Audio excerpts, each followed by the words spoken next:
কত শত ভরি সোনা দানা পাওয়া গেছে, এই পাওয়া গেছে। হ্যাঁ, পাওয়া তো যাবে, আমরা তো ভেসে আসা পরিবার না। আজকে আবার অগ্রণী ব্যাংকে তালা ভেঙেছে। কেন তালা ভাঙলো? চাবি তো আমার কাছে, আমি তো এখনো জীবিত আছি। মানবতাবিরোধী অপরাধে মৃত্যুদণ্ডপ্রাপ্ত ক্ষমতাচ্যুত সাবেক প্রধানমন্ত্রী শেখ হাসিনার দুটি লকার থেকে ৮৩২ ভরি সোনার গয়না পাওয়া গেছে। অগ্রণী ব্যাংকে থাকা ওই লকার দুটি জব্দ করা হয়েছিল। মাত্র একটি ব্যাংকের লকারেই সাবেক প্রধানমন্ত্রীর বিপুল পরিমাণ স্বর্ণের সেই খবর প্রকাশের পর দেশজুড়ে ব্যাপক আলোড়ন সৃষ্টি হয়। স্বর্ণজব্দের সেই ঘটনায় এবার ঘি ঢাললেন হাসিনা নিজেই। বৃহস্পতিবার সামাজিক মাধ্যমে এ বিষয়ে নিয়ে তার একটি অডিও ক্লিপ ভাইরাল হয়েছে, যেখানে তাকে বলতে শোনা যায়, আমাদের তো ছিল গহনা, আমি তো অস্বীকার করি না, আমরা তো ভেসে আসা পরিবার না। ওই রেকর্ডে হাসিনাকে আরও বলতে শোনা যায়, অগ্রণী ব্যাংকে তালা ভেঙেছে, কেন তালা ভাঙলো? চাবি তো আমার কাছে, আমি তো এখনও জীবিত আছি। তো আমি যেখানে এখনও জীবিত আছি আর মামলায় কেবল একটা রায় দিয়েছে, এই রায়ের সব ধাপ তো শেষ হয়নি, তার আগেই কেন গয়নায় হাত দেবে?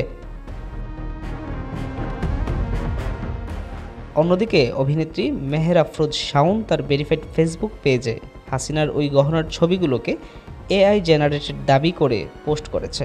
শাওন বুধবার এক পোস্টে লেখেন, আমাদের ছোটবেলায় এআই ছিল না, কোনো ধরনের নাচের গহনা কেমন হয় তা জানার জন্য গুগল ছিল না, রেফারেন্স নেওয়ার জন্য পিন্টারেস্ট ছিল না, আমাদের মায়েরা নৃত্যগুরুর কাছ থেকে অভিজ্ঞতা ধার করে কিংবা ভিসিআর হিন্দি সিনেমার অল্প কিছু উচ্চাঙ্গ ধরনের নাচ দেখে গাউসিয়া মার্কেট থেকে ভারতের নাট্যমের গহনা কিনতেন। তিনি আরও লেখেন, লোকনৃত্যের হাসুলি, বিছা, নোলক এগুলোও সেখানে পাওয়া যেত। ভারতনাট্যমের কিছু গহনা যেমন সীতাপাটি, স্মৃতির দুপাশের চন্দ্র সূর্য, বাজুবন্ধ ওইসব দোকানে পাওয়া যেত না বলে কেউ কেউ সেগুলো ভারত থেকে আনাতেন। আমার মা আমাকে জারির লেস আর সোনালি পুঁতি দিয়ে সেগুলো বানিয়ে দিতেন। এখন এর কত ভার্সন আছে, গুগল, পিন্টারেস্ট সহ কত কত অ্যাপ, পুরো পৃথিবী হাতের মুঠোয়।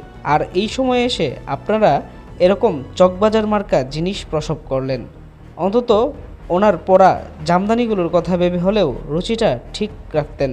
তবে সামাজিক যোগাযোগ মাধ্যমে ভাইরাল হওয়া এই অডিও বক্তব্যটি আসলেই হাসিনার কি না বা সেই বিষয়ে নিশ্চিত হওয়া যায়নি।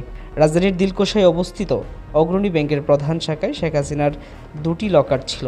সম্পদের তথ্য গোপন করে কর ফাঁকির অভিযোগে গত সেপ্টেম্বরের এনবিআর সিআইসি তা জব্দ করে। এর আগে গত 10 সেপ্টেম্বর পূবালী ব্যাংকে থাকা শেখ হাসিনার আরেকটি লকার জব্দ করে এনবিআরের সিআইসি। সেটি রাজধানীর সেরা কল্যাণ ভবনে অবস্থিত পূবালী ব্যাংকের মতিঝিল কর্পোরেট শাখার 128 নম্বর লকার। পূবালী ব্যাংকের একই শাখায় শেখ হাসিনার দুটি ব্যাংক হিসাব জব্দ করা হয়। এর মধ্যে একটি হিসাবে 12 লাখ টাকার এফডিআর এবং আরেকটি হিসাবে 44 লাখ টাকা পাওয়া যায়।